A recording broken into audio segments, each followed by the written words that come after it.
अस्सलाम वालेकुम जी। मैं आप लोगों का होस्ट आसिम रज़ा ठाकुरे एक नए टॉपिक के साथ स्टैटिस्टिकल एनालिसिस के लिए हाज़िर हूँ अपने यूट्यूब चैनल सिग्निफिकेंट पे। तो जैसा कि इससे पहले हमने बहुत सारे स्टैटिस्टिकल टेस्ट के ऊपर डिस्कशन की है, तो आज का जो हमारा टॉपिक है वो है paired sample T test. Paired sample T test होता क्या है, कैसे इसको अप्लाई करना है, इसके लिए डाटा किस किस्म का चाहिए और एसपीएसएस में इस डाटा को एंटर किस तरह से करना है और उसके एनालिसिस कैसे करने हैं और उसकी इंटरप्रिटेशन कैसे करनी है। आज का टॉपिक में हम ये इन चीज़ों को इंक्लूड करेंगे। फर्स्ट ऑफ ऑल तो पेयर्ड सैंपल टी टेस्ट क्या है इसको देख लेते हैं। पेयर्ड सैंपल टी टेस्ट जो है आपका, इसमें आपके एक ही ग्रुप के ऊपर, ग्रुप एक होगा, 15 लोगों का एक ग्रुप है, उनकी प्री असेसमेंट की जाएगी और पोस्ट असेसमेंट की जाएगी। बिफोर एंड आफ्टर का डाटा होगा और जो आउटकम वेरिएबल होगा वो न्यूमेरिकल होगा। जब डाटा न्यूमेरिकल होता है, आउटकम वेरिएबल या डिपेंडेंट वेरिएबल न्यूमेरिकल होता है, तो फिर हम उसकी नॉर्मलिटी फाइंड करते हैं। और नॉर्मलिटी फाइंड करेंगे तो नॉर्मलिटी फाइंड करने के बाद अगर आपका डेटा नॉर्मल होगा तो आप पेयर्ड सैंपल टी टेस्ट लगाएंगे बिफोर एंड आफ्टर या प्री एंड पोस्ट या टू डिफरेंट टाइम पॉइंट्स के ऊपर मीन्स को कंपेयर करने के लिए। क्वेश्चन ये पैदा होता है कि नॉर्मलिटी कैसे फाइंड करनी है। तो नॉर्मलिटी अगर आप चेक करना चाहते हैं तो मेरे इसी चैनल के ऊपर नॉर्मलिटी फाइंड करने का तरीका जो है वो उसके ऊपर भी मैंने एक वीडियो बनाई हुई है, तो काइंडली आप वहाँ से चेक कर सकते हैं। लेकिन इसकी जो असम्पशंस हैं वो ये हैं कि आपका डिपेंडेंट वेरिएबल की दो कैटेगरीज होनी चाहिए।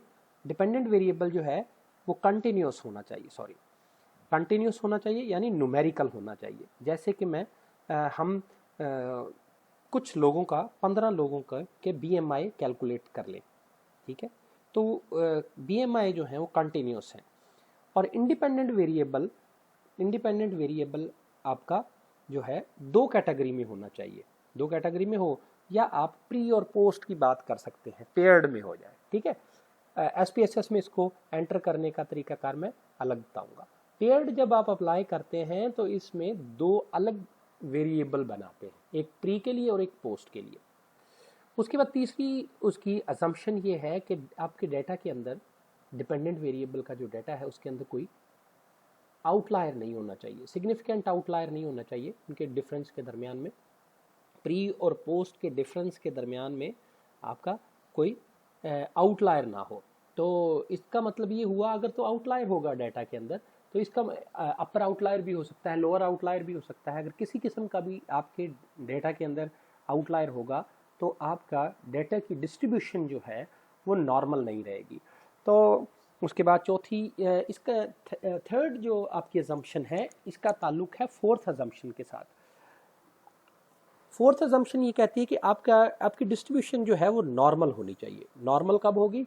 जब आप उसकी नॉर्मलिटी चेक करेंगे और अगर उसकी नॉर्मलिटी के थ्रू, अगर सपोज के उसके ऊपर हम एक टेस्ट अप्लाई करते हैं जिसको शपीरो-विल्क टेस्ट कहते हैं और उसकी पी वैल्यू ग्रेटर देन 0.05 हो जाए तो हम कहते हैं कि डाटा आपका नॉर्मल है। तो ये थी कुछ असम्पशंस।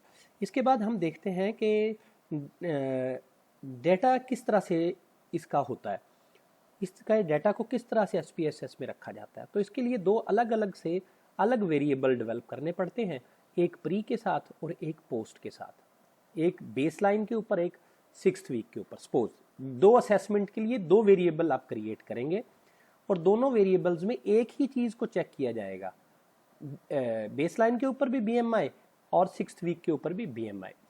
तो ये इसका जो स्केल है उसको SPSS में स्केल ही रखा जाएगा, मेजरिंग स्केल को, क्योंकि हमने कहा था कि कंटिन्यूस स्केल होना चाहिए। ओके, डाटा मैंने पुट किया हुआ है इसके अंदर। बेसलाइन के ऊपर उनके BMI लिखे हुए हैं, उसके बाद पोस्ट जो है वो प्री और पोस्ट का डाटा लिया और BMI कैलकुलेट किए हुए हैं, और ये हमारा डेटा है 30 लोगों का। तो इसको सबसे पहले तो एनालाइज करें। एनालाइज के बाद आप क्या करें कि वो सारी अजम्पशंस पूरी होने के बाद डायरेक्ट मैं एनालिसिस के ऊपर आ गया हूँ। आपका पर्पस है इसमें कंपेयर करना, मीन्स को कंपेयर करना, बेसलाइन के ऊपर भी और प्री डेटा का मीन और पोस्ट डाटा के मीन को कंपेयर करना।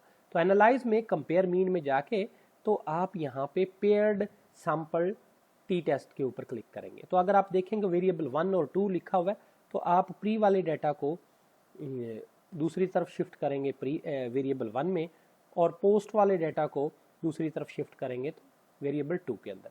ऑप्शंस में आप देखें तो कोई ज़रूरत नहीं है वैसे, अगर आप देखना चाह रहे हैं तो बस आप डायरेक्ट इसके ऊपर ओके का बटन क्लिक कर दें। तो ये रिजल्ट्स आपके पास तीन किस्म के आपके बन गए हैं, इनके 3 के टेबल बन गए हैं। पहला जो है डिस्क्रिप्टिव टेबल है, वो मीन और स्टैंडर्ड डेविएशन को शो करता है। इस टेबल के अंदर से इसकी इंटरप्रिटेशन और जो रिजल्ट इसके अंदर से पिक करने हैं, वो डिस्क्रिप्टिव टेबल के अंदर से आप पिक करेंगे मीन्स की वैल्यू को और स्टैंडर्ड डेविएशन की वैल्यू को। Mean plus minus standard deviation लिखते हैं आप मोस्टली, मीन की वैल्यू को और स्टैंडर्ड डेविएशन की वैल्यू को। जैसे अगर आपने लिखना है इसे 22.03 प्लस माइनस 2.86 लिखेंगे। इसी तरह पोस्ट की 19.93 प्लस माइनस 2.16 लिखेंगे। ठीक है, अब इन दोनों के दरमियान कोरिलेशन जो है, क्योंकि ये तो डिपेंड करता है, डिपेंडेंट है आपका, इसका इतना ताल्लुक नहीं है, इसको आप छोड़ दें। नीचे वाले के को आप, वैसे प्री और पोस्ट का जो ताल्लुक है वो स्ट्रॉन्ग कोरिलेशन है इसके दरमियान में, सिग्निफिकेंट है। लेकिन आप डिस्क्रिप्टिव देखें और लास्ट फाइनल रिजल्ट के ऊपर आए। फाइनल रिजल्ट के ऊपर जब आएंगे तो यहाँ से पता चलेगा कि इन दोनों के मीन्स में कितना डिफरेंस आया है। ये पेयर डिफरेंस में 2.1 का डिफरेंस है इन दोनों के मीन्स के दरमियान। जो डिफरेंस है वो 2.1 का डिफरेंस है, प्लस माइनस स्टैंडर्ड डेविएशन, ये डिफरेंस तो आया। ये डिफरेंस प्री और पोस्ट के दरमियान जो डिफरेंस आया है वो सिग्निफिकेंट है या नहीं है, तो उसको देखने के लिए आप इसकी पी वैल्यू देखेंगे। तो आपको जो लिखने वाली चीज़ है वो मीन डिफरेंस लिख लें।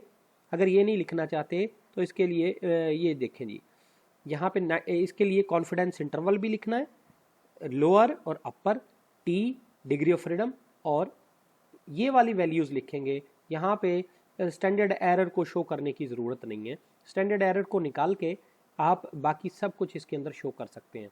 तो यहाँ से पता चला कि प्री और पोस्ट के दरमियान 2.1 BMI का स्कोर्स का डिफरेंस है, जो कि एक मार्केबल सिग्निफिकेंट डिफरेंस शो करता है कि इन दोनों के दरमियान जो डिफरेंस है वो एक मार्केबल डिफरेंस है। तो इस तरह से आज का लेक्चर जो है, इसके अंदर हमने जिन चीज़ों को मेनली लेना है वो mean plus minus standard deviation है।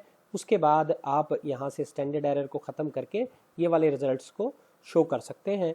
और ये रिज़ल्ट ये बताता है कि प्री एंड पोस्ट के जो BMI के दरमियान जो डिफरेंस है वो एक मार्केबल डिफरेंस है। इसका मतलब ये हुआ कि जो आपने इंटरवेंशन दी थी वो एक इफ़ेक्टिव इंटरवेंशन है। ओके जी, आज तक के लिए इतना ही। अपने होस्ट आसिम रज़ा ठाकुर को इजाज़त दीजिए। इंशाल्लाह अगली वीडियो के अंदर आप लोगों से मुलाकात होगी। अल्लाह हाफिज़।